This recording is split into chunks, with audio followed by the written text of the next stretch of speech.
Okay, you can tell from the sweat it's hot. Heat index is about 105 or 6. Humidity's up about 80%. I think I need gills. But anyway, everybody's been asking this question about how to hold their Assault Decoy on a pole on a windy day. I'm going to show you the simple fix, the quickest way, the best way to do it that we have found, and we've tested a lot. This one seems to work without no problems. Okay, no problems unless there's like 100-mile-an-hour wind. I guess you'd have a problem. But anyway, seriously, this is the best way to do it. It's easy for you to do at home. Here on the table, I've got the people ask most about this eagle. Okay, that is the one I hear the most about because the wings are so broad. Then I've got, because we're fixing to use it and show you something else with another product, I got a redhead here with a tube, and then of course I got the mallard. Mallard being the most popular assault that we have, next to the eagle, of course. All right, now in this mallard, as you can tell, my tube is recessed. Okay, I'll try to hold it there for a second. Maybe the cameraman can get it. You got it, camera? Okay.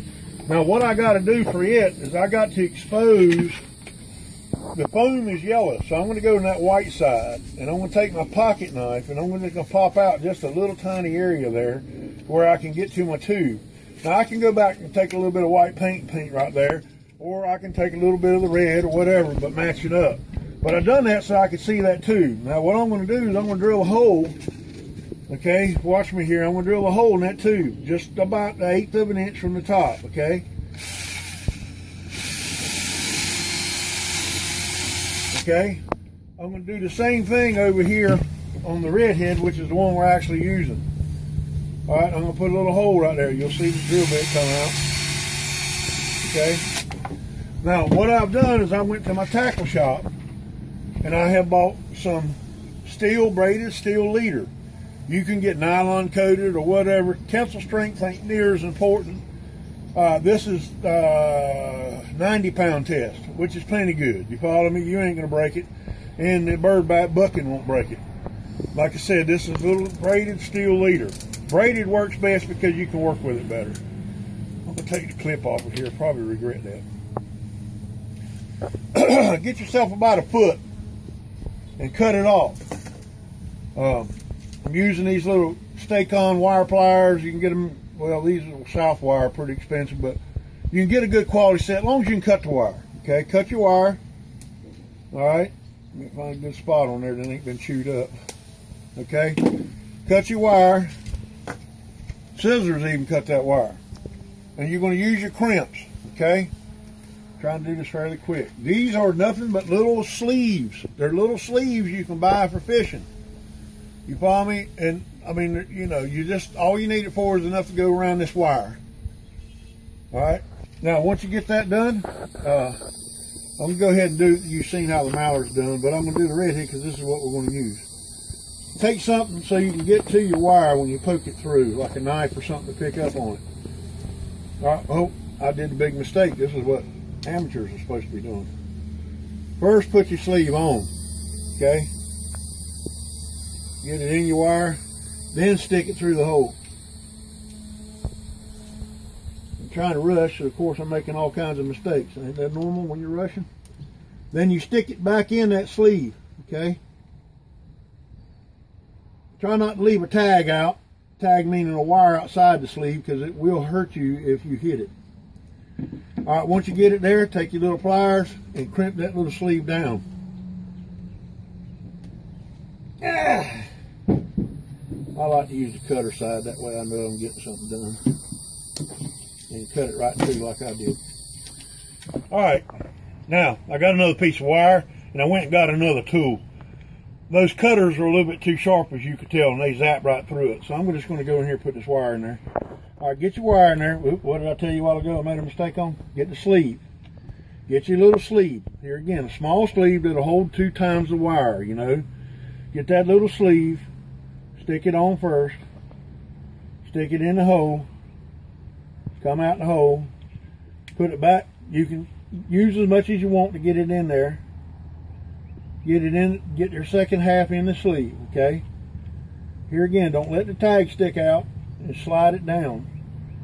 You slide it down, make sure your tag's not there. reason I keep telling you about that tag, that little piece of wire, when you go to putting it on a pole, something's going to stick in your hand. Then get something you can squeeze them correctly with. This is called stake-on pliers. You probably got some if you got any tools around the house. And squeeze that sucker shut with that stake-on plier, okay? When you squeeze it shut correctly, all right, I double did it, then it'll hold the bird and everything else. You're going to go to the other end and take another crimp, okay? Take that other crimp, put it on. Like I said, guys, it is hot here. You hear me? Hot. You only want to have about 3 inches or so sticking out, okay? So look at that. You're going to figure you're going to make a loop with the other inch, all right, and attempt to cut this off with this pair of pliers here, all right? And here again, make another loop. You want this loop, put your imagination to work, all right? You want this loop to be about the size of a 1/4 inch, all right? If that's the size rod you're using. Now, if you're using the Eagle or going high, or if you're using a, I was clearing that here again, that piece.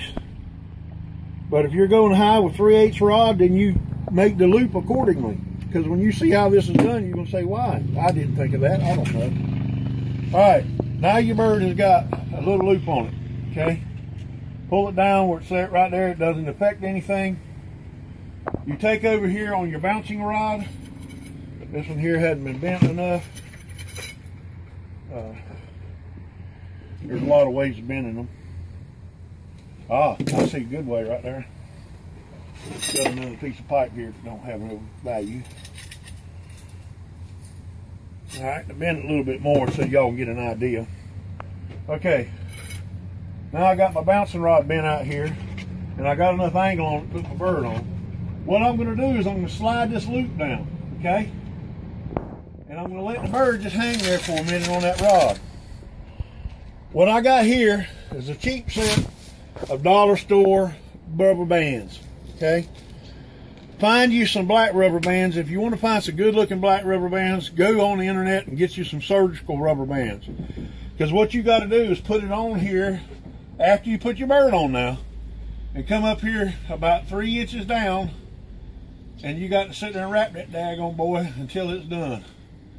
Okay, and all you're doing is wrapping over top of itself. Don't necessarily worry about where you put it at right this minute, because you can roll it once you get it on there, okay? Now, what you do is you roll it down about 3 inches, like I said originally. You might have to roll it more. Now your bird won't come off, okay? You see what I'm saying? It don't come off. Then just take and put that on the post, slide this down some. I bent that a little bit too much, okay? Slide this down some and just roll your rubber bands down. Not where it's real tight, get it about 1 inch from your loop, okay? So when you pick up, it can't come off of that pole. That's what you're looking for. I can come down just a hair more, okay? And that's perfect. See, now he can just sit there, beat the flam, bounce around, he ain't going nowhere, you can't blow off. That's what our goal was, okay? You can do it with your mallard, your eagle, everything. All it is a piece of wire, what we call braided fishing line, okay, wire, and it crimped it on both ends, made a small enough loop that it can't go over rubber band, run the rubber band down, and it's ready to go, okay? And now it'll sit there, and no matter how that wind blows or what it does, it won't come up over that. And I've never seen a rubber band slide yet. We've tested this for about a whole season, and this is the quickest, easy way to fix it. The reason you drill the hole out, you can do it in the front or back, is so that you can get your drill in there. If you wanted to do it, I want to do it. This here is not a customer, so. Well, here's an eagle. I'll do it on the eagle. Everybody wants to complain about the eagle.